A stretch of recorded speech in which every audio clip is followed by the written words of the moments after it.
ಗೋಡ್ಸೆ ನನಗೆ ಕೇವಲ ವ್ಯಕ್ತಿ ಅಲ್ಲ, ಇನ್ನೊಂದು ಕಡೆ ಗಾಂಧಿ. ಗೋಡ್ಸೆ ಪ್ರಾತಿನಿಧಿಕವಾಗಿ ಕೆಲವು ಅಂಶಗಳನ್ನು ಪ್ರತಿನಿಧಿಸ್ತಕ್ಕಂಥ ಒಂದು ರೂಪಕ. ಗಾಂಧೀಜಿ ಇನ್ನೊಂದು ಕಡೆ ಪ್ರಾತಿನಿಧಿಕವಾಗಿ. ಎಲ್ರಿಗೂ ನಮಸ್ಕಾರ. ವೇದಿಕೆ ಮೇಲಿರುವ ಎಲ್ಲ ನನ್ನ ಸ್ನೇಹಿತರೆ, ವೇದಿಕೆಯ ಮುಂದಿರುವ ಎಲ್ಲ ಸ್ನೇಹಿತರೆ, ಈಗಾಗಲೇ ಗುರುಶಾಂತ್ ಅವರು ಈ ಸೌಹಾರ್ದ ಸಂಕಲ್ಪ ದಿನದ ಮಹತ್ವ ಏನು ಅನ್ನೋದನ್ನು ನಿಮಗೆ ವಿವರಿಸಿದ್ದಾರೆ.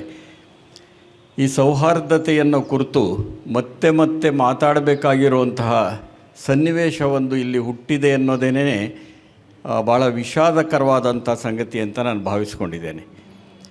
ಆದರೆ ಒಂದು ವಿಶೇಷ ಏನಂದರೆ, ಈ ಸಂದರ್ಭದಲ್ಲಿ ನಾವು ಈ ವೇದಿಕೆ ಮೇಲಿರೋನ್ನೇ ನೀವು ನೋಡಿದರೆ ಬಹುಶಃ ನಮ್ಮ ಸಂದರ್ಭ ರಾಜಕೀಯ ಮತ್ತು ವೈಚಾರಿಕ ಮರುನಿರೂಪಣೆಯ ಸಂದರ್ಭ ಅಂತ ನನಗನ್ಸುತ್ತೆ.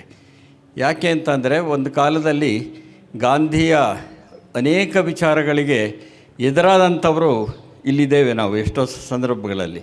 ಆದರೆ ಇವತ್ತು ಎಡಪಂಥೀಯರಿದ್ದಾರೆ, ಗಾಂಧಿವಾದಿಗಳಿದ್ದಾರೆ, ದಲಿತ ಹೋರಾಟಗಾರರಿದ್ದಾರೆ. ಇವರೆಲ್ಲರನ್ನು ನೋಡಿದಾಗ ಏನನ್ಸುತ್ತೆ ಅಂದರೆ, ಗಾಂಧಿಯ ಅನೇಕ ವಿಚಾರಗಳು ಇಂದಿಗೂ ಪ್ರಸ್ತುತ ಅನ್ನುವಂತಹ ಸನ್ನಿವೇಶ ಒಂದು ಇವತ್ತು ಸೃಷ್ಟಿಯಾಗಿದೆ. ಹಾಗಾಗಿ ಇವರೆಲ್ಲ ಸೇರಿ ಗಾಂಧೀಜಿಯ ಕೆಲವು ವಿಚಾರಗಳ ಬಗ್ಗೆ ಭಿನ್ನಾಭಿಪ್ರಾಯ ಬಿದ್ದಾಗಲೂ ಸಹ ಗಾಂಧೀಜಿಯವರು ಇವತ್ತು ಹೆಚ್ಚು ಪ್ರಸ್ತುತವಾಗಿದ್ದಾರೆ ಅನ್ನೋದರ ಅರ್ಥ ಏನು ಅಂದರೆ, ದಲಿತರು, ದಲಿತ ನೇತಾರರು, ಎಡಪಂಥೀಯರು, ಗಾಂಧಿವಾದಿಗಳು ಅಥವಾ ತಟಸ್ಥವಾದಿಗಳು ಎಲ್ಲರೂ ಒಟ್ಟಿಗೆ ಸೇರಿ ಗಾಂಧಿಯನ್ನು ಸ್ಮರಿಸುವ, ಸೌಹಾರ್ದದ ವಿಚಾರವನ್ನು ವಿಸ್ತರಿಸುವ ಕೆಲಸವನ್ನು ಮಾಡೋದರ ಅರ್ಥ ಏನಂದರೆ, ನಮ್ಮ ಸಂದರ್ಭ ರಾಜಕೀಯ ಮರುನಿರೂಪಣೆಯ ಸಂದರ್ಭ ಇದು ಅಂತ. ಆ ರಾಜಕೀಯ ಮರುನಿರೂಪಣೆ ಯಾಕಾಗಿದೆ? ಒಂದು ಕಡೆ ಗೋಡ್ಸೆ ನನಗೆ ಕೇವಲ ವ್ಯಕ್ತಿ ಅಲ್ಲ, ಇನ್ನೊಂದು ಕಡೆ ಗಾಂಧಿ. ಗೋಡ್ಸೆ ಪ್ರಾತಿನಿಧಿಕವಾಗಿ ಕೆಲವು ಅಂಶಗಳನ್ನು ಪ್ರತಿನಿಧಿಸ್ತಕ್ಕಂಥ ಒಂದು ರೂಪಕ. ಗಾಂಧೀಜಿ ಇನ್ನೊಂದು ಕಡೆ ಪ್ರಾತಿನಿಧಿಕವಾಗಿ ಬೇರೆ ಕೆಲವು ಅಂಶಗಳನ್ನು ಪ್ರತಿನಿಧಿಸ್ತಕ್ಕಂಥ ರೂಪಕ. ಈ ಸಂದರ್ಭ ಹುಟ್ಟಾಕಿರೋಂಥ ಪ್ರಶ್ನೆಗಳೇನು ಇವರಿಬ್ಬರನ್ನು ಮುಂದಿಟ್ಟುಕೊಂಡಾಗ ಅಂದರೆ, ನಮಗೆ ಸಹಿಷ್ಣುತೆ ಬೇಕಾ, ಅಸಹಿಷ್ಣುತೆ ಬೇಕಾ? ನಮಗೆ ಅಹಿಂಸೆ ಬೇಕಾ, ಹಿಂಸೆ ಬೇಕಾ? ನಮಗೆ ಕಾರುಣ್ಯ ಬೇಕಾ, ಕ್ರೌರ್ಯ ಬೇಕಾ? ಈ ಥರದ ಅನೇಕ ಪ್ರಶ್ನೆಗಳು. ಮಾನವೀಯತೆ ಬೇಕಾ, ಮತೀಯತೆ ಬೇಕಾ? ಇಂಥ ಪ್ರಶ್ನೆಗಳನ್ನೆಲ್ಲ ಹುಟ್ಟಾಕಿರೋದ್ರಿಂದಲೇ ನಾನು ಆರಂಭದಲ್ಲಿ ಹೇಳಿದ್ದು, ನಮ್ಮ ಸಂದರ್ಭ ನಮ್ಮ ವಿಚಾರಧಾರೆಯ ರಾಜಕಾರಣದ ಮರುನಿರೂಪಣೆಯ ಸಂದರ್ಭ ಅಂತ ಹೇಳಿ. ಯಾಕೆ ಅಂತಂದರೆ, ಈಗ ಗಾಂಧೀಜಿ ಅಹಿಂಸೆಯನ್ನು ಕುರಿತು ಮಾತಾಡಿದಂಥವರಲ್ಲಿ ಅಷ್ಟೇ ಅಲ್ಲ, ಅಹಿಂಸೆಯನ್ನು ಬದುಕಿದಂಥವರು.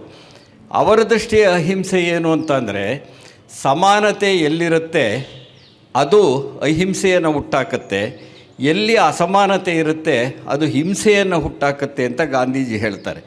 ಅಂದರೆ ಸಮಾನತೆ ಅಸಮಾನತೆಗಳಿಗೂ ಹಿಂಸೆ ಮತ್ತು ಅಹಿಂಸೆಗಳಿಗೂ ಒಂದು ಸಂಬಂಧವನ್ನು ಕಲ್ಪಿಸಿದ ತಾತ್ವಿಕತೆ ಗಾಂಧೀಜಿಯವರಲ್ಲಿತ್ತು ಅನ್ನೋದು ಬಹಳ ಮುಖ್ಯವಾದದ್ದು. ಕೇವಲ ಅದೊಂದು ಆದರ್ಶ, ನೈತಿಕವಾದಂಥ ಒಂದು ನಿಲುವು ಅಷ್ಟೇ ಆಗಿರಲಿಲ್ಲ. ಹಾಗಾಗಿ ಇವತ್ತು ಒಂದು ಕಡೆ ಕಾರುಣ್ಯ, ಗಾಂಧೀಜಿ ಕಾರುಣ್ಯದ ಒಂದು ರೂಪಕ ಆದರೆ, ಗೋಡ್ಸೆ ಕ್ರೌರ್ಯದ ರೂಪಕ ಆಗ್ತಾನೆ, ಹಿಂಸೆಯ ರೂಪಕ ಆಗ್ತಾನೆ, ಮತೀಯತೆಯ ರೂಪಕ ಆಗ್ತಾನೆ, ದ್ವೇಷದ ರೂಪಕ ಆಗ್ತಾನೆ. ಅಂದರೆ ಇಂಥ ಒಂದು ಸಂದರ್ಭದಲ್ಲೇನೆ ನಮಗೆ ಅನೇಕರು ಆಗಿ ಹೋದಂತಹ ಅನೇಕ ವ್ಯಕ್ತಿತ್ವಗಳು ಇವತ್ತಿಗೂ ಪ್ರಸ್ತುತವಾಗಿ ಇರಬೇಕಾಗಿರುತ್ತೆ. ಅಂಥದ್ದೊಂದು ಪರಂಪರೆಯನ್ನು ಕಟ್ಟಿಕೊಳ್ಳುವುದರ ಮುಖಾಂತರವಾಗಿಯೇ ನಾವು ಜನಗಳನ್ನು ಹೆಚ್ಚು ಹೆಚ್ಚು ತಲುಪಬೇಕಾಗಿರುತ್ತೆ. ಅಂಥ ಒಂದು ಸನ್ನಿವೇಶ ಇದೆ. ಈಗ ಗಾಂಧೀಜಿ ತಪ್ಪೇ ಮಾಡಿರಲಿಲ್ವಾ? ನಾಗಮೋಹನ್ ದಾಸ್ ಅವರು ಬೆಳಿಗ್ಗೆ ಒಂದು ಕಾರ್ಯಕ್ರಮದಲ್ಲಿ ಭಾಗವಹಿಸಿದಾಗ ಅಲ್ಲಿ ಕೆಲವು ಪ್ರಶ್ನೆಗಳು ಬಂದಿದ್ವು ಅಂತ ಹೇಳ್ತಿದ್ರು. ತಪ್ಪು ಮಾಡಿದವರು ನಾನು ತಪ್ಪು ಮಾಡಿದ್ದೇನೆ ಅಂತ ಒಪ್ಕೊಳ್ಳೋದಿದೆಯಲ್ಲ, ಅವರೇ ಬಹಳ ದೊಡ್ಡ ಮನುಷ್ಯರು. ಅದು ಗಾಂಧೀಜಿಗಿದ್ದಂತಹ ದೊಡ್ಡತನ. ಅದು ಗಾಂಧೀಜಿಯವರ ಆತ್ಮಕಥಾನಕವನ್ನು ನೋಡಿದರೆ ಅದು 1925 ಆತ್ಮಕಥಾನಕ. ಅದು ನೋಡಿದರೆ ಅದರಲ್ಲೇ ಗೊತ್ತಾಗುತ್ತೆ. ಅಷ್ಟೇ ಅಲ್ಲ, ಗಾಂಧೀಜಿ ನಿರಂತರವಾಗಿ ಬದಲಾಗ್ತಾ ಬಂದಂತಹ ವ್ಯಕ್ತಿತ್ವ ಗಾಂಧೀಜಿ. ಅವರ ಆರಂಭದ ವಿಚಾರಗಳಿದಾವಲ್ಲ, ಈಗ 1920-21 ಗಾಂಧೀಜಿ ಹಿಂದೂ ಧರ್ಮ ಶಿಥಿಲಗೊಳ್ಳದೇ ಇರಬೇಕಾದ್ರೆ ಜಾತಿ ವ್ಯವಸ್ಥೆ ಇರಬೇಕು ಅಂತ ಹೇಳಿದಂಥವ್ರು. ಇಂಥ ವಿಚಾರಗಳನ್ನು ನಾವು ಒಪ್ಪಕ್ಕಾಗೋದಿಲ್ಲ. ಅದು ಒಂದು ಸಾಂಪ್ರದಾಯಿಕವಾದಂತಹ ನಿಲುವನ್ನು ಆ ಕಾಲದಲ್ಲಿ ತಳೆದಿದ್ದ ಗಾಂಧಿ ಅಲ್ಲೇ ನಿಂತಿಲ್ಲ ಅನ್ನೋದೇ ಬಹಳ ಮುಖ್ಯವಾದ್ದು. ಅದೇ ಗಾಂಧಿ ಒಂದೇ ದಶಕದ ಒಳಗಡೆ 1930-31 ಒಳಗಡೆ ಜಾತೀಯತೆ ಅನ್ನೋದು ನಮ್ಮ ಧರ್ಮದ ದುರ್ಮಾಂಸ ಅಂದರು. ಮೊದಲು 1920ರಲ್ಲಿ ಅಸ್ಪೃಶ್ಯತೆ ಹಿಂದೂ ಧರ್ಮದ ದುರ್ಮಾಂಸ ಅಂತ ಕರೆದರು. ಆದರೆ ಒಂದು ದಶಕದ ನಂತರ, ಅಂದರೆ ಜಾತಿ ವ್ಯವಸ್ಥೆಯನ್ನು ಸಮರ್ಥಿಸ್ಕೊಳ್ತಾನೆ ಅಸ್ಪೃಶ್ಯತೆಯನ್ನು ವಿರೋಧಿಸ್ತಾ ಇದ್ದರು. ಇದು ಮೇಲ್ನೋಟಕ್ಕೆ ಒಂದು ವೈರುಧ್ಯ ಥರನೂ ನಮಗೆ ಕಾಣಿಸುತ್ತೆ. ಆದರೆ ಅದೇ ಗಾಂಧಿಗೆ ಒಂದು ಸ್ಪಷ್ಟತೆ ಬರುತ್ತೆ, ಜಾತಿ ವ್ಯವಸ್ಥೆ ಇದೆಯಲ್ಲ ಅದೇ ಈ ನಮ್ಮ ಹಿಂದೂ ಧರ್ಮದ ದುರ್ಮಾಂಸವಾಗಿ ಬೆಳೀತಿದೆ ಅಂಥೇಳಿ. 1935ರಲ್ಲಿ ಅವರು ಬರೀತಾರೆ, ಜಾತಿ ವ್ಯವಸ್ಥೆ ಅನ್ನೋದು ನಾಶವಾಗಲೇಬೇಕು, ಜಾತಿ ಈ ದೇಶದಲ್ಲಿ ತೊಲಗಲೇಬೇಕು ಅಂತ ಸ್ಪಷ್ಟವಾಗಿ ಹೇಳ್ತಾರೆ. ಅದಕ್ಕಿಂತ ಸ್ಪಷ್ಟವಾಗಿ 1936ರ ಒಳಗಡೆ ಗಾಂಧೀಜಿಯವರು ಜಾತಿ ತಾರತಮ್ಯವನ್ನು ನಮ್ಮ ಶಾಸ್ತ್ರಗಳು ಪುರಸ್ಕರಿಸೋದಾದರೆ, ನಮ್ಮ ಹಿಂದೂ ಧರ್ಮ ಪುರಸ್ಕರಿಸೋದಾದರೆ ಆ ಶಾಸ್ತ್ರಗಳನ್ನು ನಾನು ಒಪ್ಪೋದಿಲ್ಲ, ಅಂಥ ಧರ್ಮದಲ್ಲಿಯೂ ನಾನು ಉಳಿಯೋದಿಲ್ಲ ಅನ್ನೋಂಥ ಸ್ಪಷ್ಟವಾದ ನಿಲುವನ್ನು 1936ರಲ್ಲಿ ತಳೆದಿದ್ದಾರೆ. ನಮಗೆ ಬೇಕಾಗಿರೋದು ಈ ಗಾಂಧಿ 1920ರ ಹಿಂದಿನ ಗಾಂಧಿಗಿಂತ ಆನಂತರ ಬೆಳೆದು ಬಂದ ಗಾಂಧಿ, ಆತ್ಮಾವಲೋಕನ ಮಾಡಿಕೊಳ್ತಾ ವಿಕಾಸ ಹೊಂದಿದ ಗಾಂಧಿ, ಯಾರು ಸಾಮಾಜಿಕವಾಗಿ ಹೆಚ್ಚು ವಿಚಾರಗಳನ್ನು ಪಡೆದಂಥವರು, ವಿಶೇಷವಾಗಿ ಅಂಬೇಡ್ಕರ್, ಗೋರಾ ಇಂಥವರ ನಡುವೆ ನಡೆದ ಅವರ ಸಂವಾದ ಇದೆಯಲ್ಲ ಅದು ಅವರನ್ನು ಎಷ್ಟೋ ಬೆಳೆಸ್ತಾ ಬಂದಿರೋದನ್ನು ನಾವು ಕಾಣ್ತೇವೆ. ಈ ಥರದ ಗಾಂಧಿ ಬೆಳೀತಾ 1946ರಲ್ಲಿ ಅಮೆರಿಕದ ಒಬ್ಬ ಸಂದರ್ಶಕರಿಗೆ ಹೇಳ್ತಾರೆ, ನಮ್ಮ ದೇಶ ಹೇಗಿರಬೇಕು ಅಂತ ಅಂದರೆ, ನಾನು ಕಾಣುವ ಕನಸಿನ ಭಾರತ ಇದೆಯಲ್ಲ ಅದು ಜಾತಿರಹಿತ ವರ್ಗರಹಿತವಾದಂಥ ಸಮಾಜವನ್ನು ನಿರ್ಮಾಣ ಮಾಡಬೇಕು ಅಂತ ಹೇಳ್ತಾರೆ. ಅಂದರೆ ಹೇಗೆ ಗಾಂಧಿಯ ವ್ಯಕ್ತಿತ್ವ ವಿಚಾರಧಾರೆ ಹೇಗೆ ವಿಕಾಸ ಆಗ್ತಾ ಬಂತು ಅನ್ನೋದನ್ನು ನಾವಿಲ್ಲಿ ಗಮನಿಸ್ಬೋದು. ಆ ವಿಕಾಸವನ್ನು ಗಮನಿಸ್ತೇ ಹೋದಾಗ ಗಾಂಧಿ ಬಗ್ಗೆ ಪೂರ್ವಗ್ರಹಗಳು ಹೆಚ್ಚಾಗ್ತಾ ಇರುತ್ತವೆ. ಆಮೇಲೆ ಗಾಂಧೀಜಿ ಯಾವತ್ತೂ ತಾನು ಹೇಳಿದ್ದೇ ಅಂತಿಮ ಅಂತ ಯಾವತ್ತೂ ಹೇಳಲಿಲ್ಲ. ಅವರೇ ಬರ್ಕೊಂಡಿದ್ದಾರೆ, ಗಾಂಧಿವಾದವೇ ಶ್ರೇಷ್ಠ, ಗಾಂಧಿ ಹೇಳಿದ್ದೇ ಬಹಳ ಮುಖ್ಯ ಅಂತ ಭಾವಿಸ್ಕೊಳ್ಬೇಡಿ, ನನ್ನ ತಪ್ಪುಗಳನ್ನು ನೀವು ಕಂಡುಹಿಡಿಬೇಕು ಅನ್ನೋ ಮಾತನ್ನು ಅವರು ಬರಿತಾ ಹೋಗ್ತಾರೆ. ನಾನು ಇಲ್ಲಿ ಹೇಳಿದ ಮಾತುಗಳಿಗೆ ಅಕ್ಷರಗಳಲ್ಲಿಯೇ ಆಧಾರ ಇದೆ. ಆದರೂ ಬಹಳ ಮುಖ್ಯವಾಗಿ ಇನ್ನೊಂದಿದೆ, ಇವತ್ತಿಗೆ ಬಹಳ ಮುಖ್ಯವಾದ್ದು, ಧರ್ಮ ರಾಷ್ಟ್ರೀಯತೆಯ ಮಾನದಂಡ ಅಲ್ಲ ಅಂತ ಹೇಳಿದರು. ಇವತ್ತಿಗೆ ಬಹಳ ಮುಖ್ಯವಾದ ಮಾತು.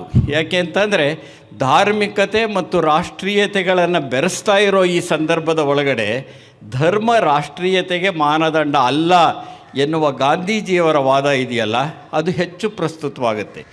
ಅಷ್ಟೇ ಅಲ್ಲ, ಸ್ವತಂತ್ರ ಭಾರತ ಹೇಗಿರಬೇಕು ಅಂತ ಅಂದರೆ ಬಹುಸಂಖ್ಯಾತರಾದಂತಹ ಧರ್ಮದವರು, ಪಂಗಡದವರು, ಸಮುದಾಯದವರು ಇವರನ್ನು ಆಧರಿಸಿ ಅವರೇ ಅಂತಿಮವಾಗುವಂತಹ ಭಾರತ ಯಾವತ್ತೂ ಇರಬಾರದು.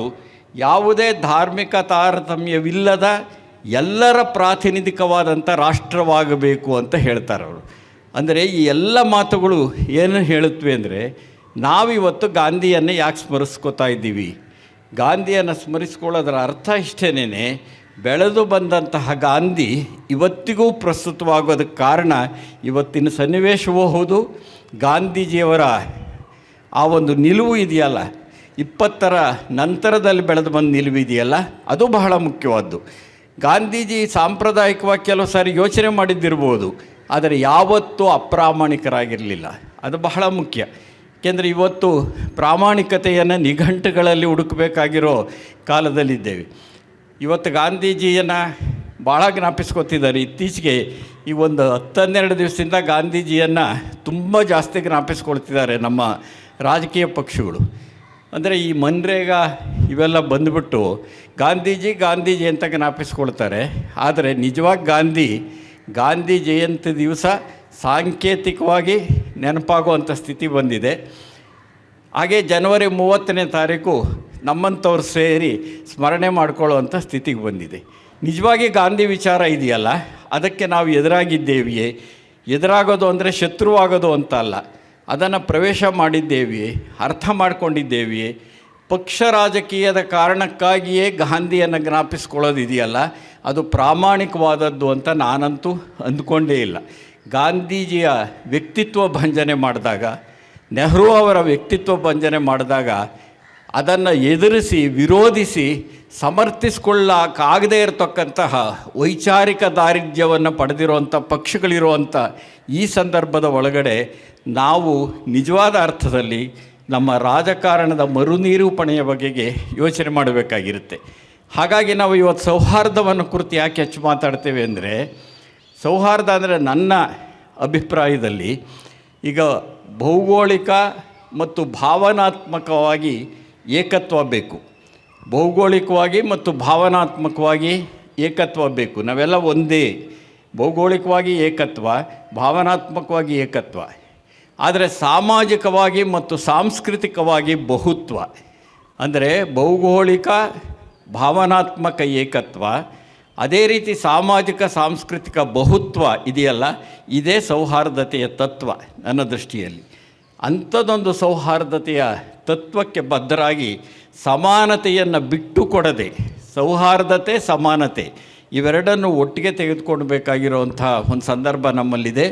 ಈ ಸಂದರ್ಭದಲ್ಲಿ ಮತ್ತೆ ನಾನು ಹೇಳೋಕ್ಕೆ ಇಷ್ಟಪಡ್ತೇನೆ, ರಾಜಕಾರಣದ ಮರುನಿರೂಪಣೆಯ ಕಾಲ ಅಷ್ಟೇ ಅಲ್ಲ, ಇದು ಗಾಂಧೀಜಿಯವರ ಮರುಓದಿನ ಕಾಲವೂ ಹೌದು.